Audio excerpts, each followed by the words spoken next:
До тех пор, пока в Киеве будут пытаться затянуть войну и провоцировать Россию, нанося удары по жилой и гражданской инфраструктуре на нашей территории, мы будем продолжать нашу специальную военную операцию и уничтожать объекты, связанные с военным потенциалом киевского режима. И никакие новые антироссийские санкции, поставки оружия Украине и другие враждебные по отношению к России шаги не предотвратят неизбежное военное поражение режима Зеленского. Выбор сейчас за Украиной. Мир по итогам переговоров или неминуемое поражение на поле боя с иными условиями окончания конфликта.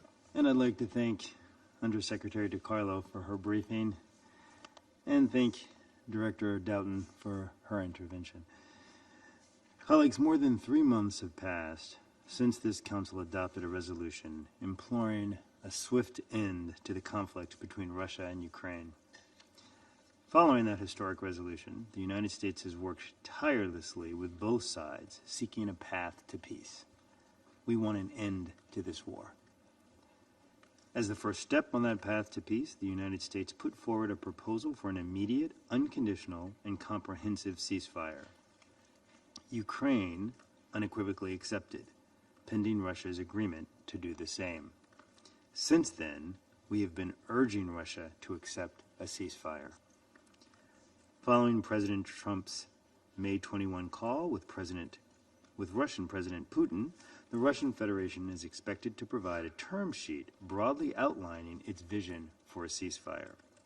We will judge Russia's seriousness towards ending the war not only by the contents of that term sheet, but more importantly, by Russia's actions. On that note, we condemn Russia's decision over the past weekend to launch some of the largest missiles and drone strikes against Ukraine since the beginning of the war. This disregard for human life does not demonstrate a desire for peace. It must cease. On the other hand, the recent agreement by both Russia and Ukraine to exchange 1,000 prisoners is an indication of what might be possible. If both Russia and Ukraine are truly interested in peace, the United States will work with both parties, with European partners, and with the United Nations to help achieve that goal, beginning with a meaningful ceasefire. But we will insist the discussion of peace by both sides must be undertaken in good faith. If Russia makes the wrong decision to continue this catastrophic war, the United States will have to consider stepping back from our negotiation efforts to end this conflict. To be clear, in doing so, we would not be abandoning our principles or our friends. Rather, we would be recognizing Russia's refusal to work with us toward a desirable outcome. As President Trump has made clear, we want to work with Russia, including on this peace initiative and an economic package. There is no military solution to this conflict. The deal on offer now is Russia's best possible outcome. President Putin should take the deal. The alternative, continuing to wage the war, would not be in anyone's interest, including Russia's. Doing so would continue to damage Russia's economy, military resources, national security, and international reputation. Additional sanctions on Russia are still on the table. President Trump has emphasized from the beginning that this war was a strategic mistake and should never have happened. Time is not on the side of anyone who would prolong it.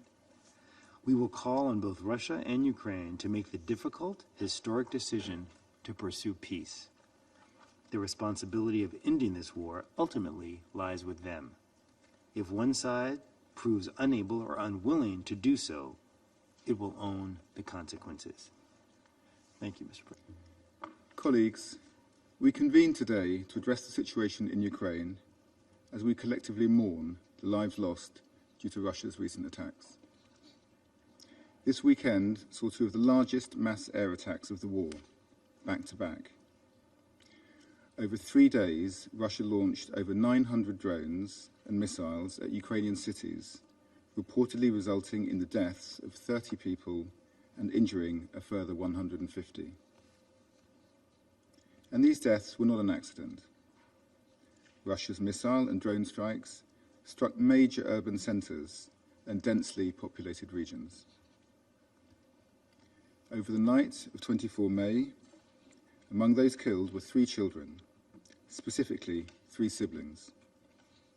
Stanislav, aged 8, Tamara, aged 12, and Roman, aged 17. Each of them on the edge of a new chapter of childhood, adolescence, and young adulthood. All of them robbed of life too soon. Such acts are a stark reminder of the urgent need to bring this war to an end. Russia's attacks are not only sustained, they are worsening. As OHCHR has verified, in the first 3 months of this year alone, there have been 2,641 civilian casualties. That's nearly 900 more than during the same period in 2024, and over 600 more than early 2023. The increased killing of civilians is an affront to our shared values of human dignity and peace.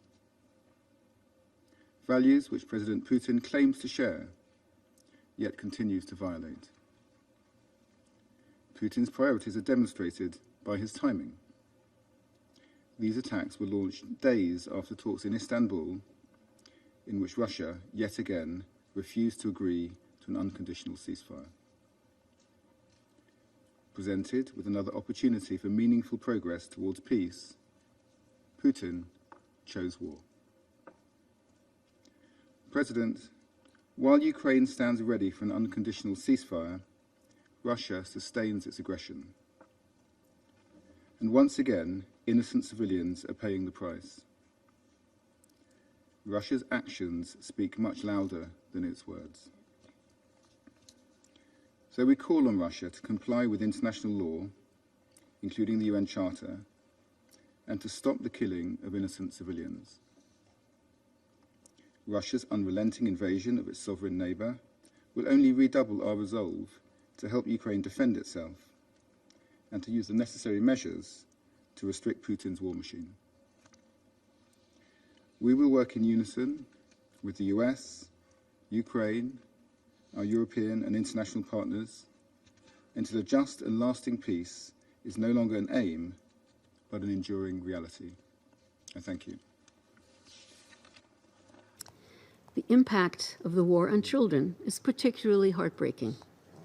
More than 5.1 million children have been displaced from their homes. 1 in 5 children has lost a relative or friend since 2022. And the fate of Ukrainian children reportedly deported to the Russian Federation remains a question of deep concern. In total, since the start of Russia's full-scale invasion of Ukraine in February 2022, at least 13,279 civilians, including 707 children, have been killed. The confirmed number of civilians injured stands at 32,449, including 2,068 children. Since my last briefing, Russian regions bordering Ukraine also reported civilian casualties. According to the Russian Ministry of Foreign Affairs, 9 civilians were killed and 117 were injured because of Ukrainian strikes from 19 to 25 May. The ministry also reported that from 12 to 18 May, 17 Russian civilians were killed and more than 100 others were injured following Ukrainian attacks on Russian border regions, bringing the total for the month of May to 59 killed, including 5 children, and more than 400 others injured, including 21 children. The hope that the parties will be able to sit down and negotiate is still alive, but just barely. Serious, demonstrable, and good faith efforts are needed now to get back on the road that could lead to a just peace. A full, immediate, and unconditional ceasefire is such an effort, if only an initial one.